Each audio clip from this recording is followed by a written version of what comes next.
Oh, whoa, so close Oh, and so sorry. fast. Um, Hmm? so in under 2 minutes, tell me what you were telling me earlier. All right, give me a Oh, second. goodness. I'm No. gonna have to sit down for this one. Okay, baby. All right. So, are you talking about the steel thing? Any of it. You got 2 minutes. Alright, so basically, regular steel is just steel that has carbon atoms in it to keep its cubic crystal structure from shearing apart. As we all know, a cube has three parallel sides, and those can be sheared apart relatively easily, at least in the metal world. So, you put carbon atoms in between them to keep it from shearing apart as easily. The more carbon it has, the harder it is to shear. Stainless steel, however, is just steel with chromium, vanadium, and a few other elements in it to make it not rust, like Where did blocking the oxygen. this molybdenum Molybdenum? All right, here's where molybdenum comes in. You see, it's a really, really weird element, both in spelling, properties, and really everything else.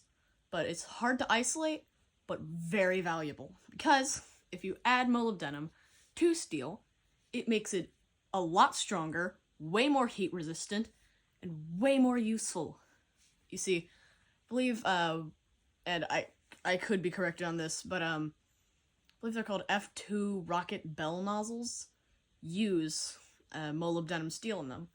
There was a German big artillery cannon called the Big Bertha, I believe. People have heard of that one. Pretty common, or not common, but relatively common name. But that also used molybdenum steel because of its high strength, both tensile and compressile. I'm actually not even sure if compressile is a word. It should be. It should be. I thought the same thing when you said it.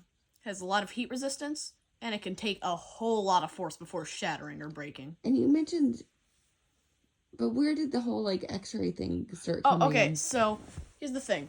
There's a medical device called a moly cow, which is a really funny name. That is a funny name.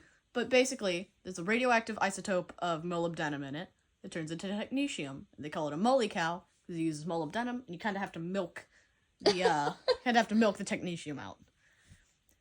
It is a very, very dangerous machine, though, with all the radiation coming out of it, despite the hilarious name. But, basically, technetium moves through areas of growth, or at least where the growth is. Mm-hmm. So, if you have a cancerous mass that's growing quickly, or even a benign mass that's growing quickly but could turn malignant, technetium will end up seeking it out and showing you kind of where it is. How does it do that? That's crazy. I mean, do we understand that? I personally don't. I bet you Google does.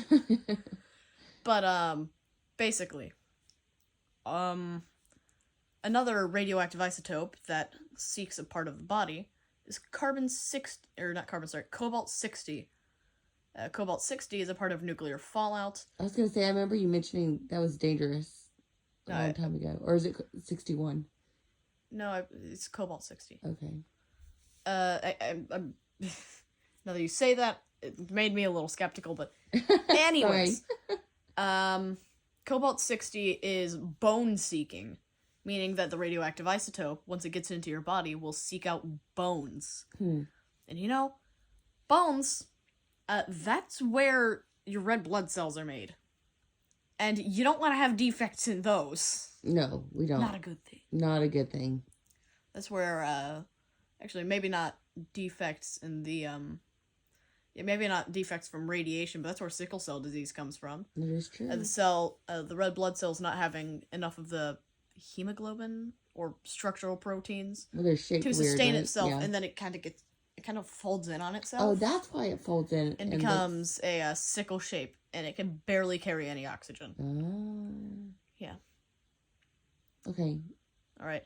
If you have any other ideas on stuff you want me to talk about, just send them in the comments. Bye.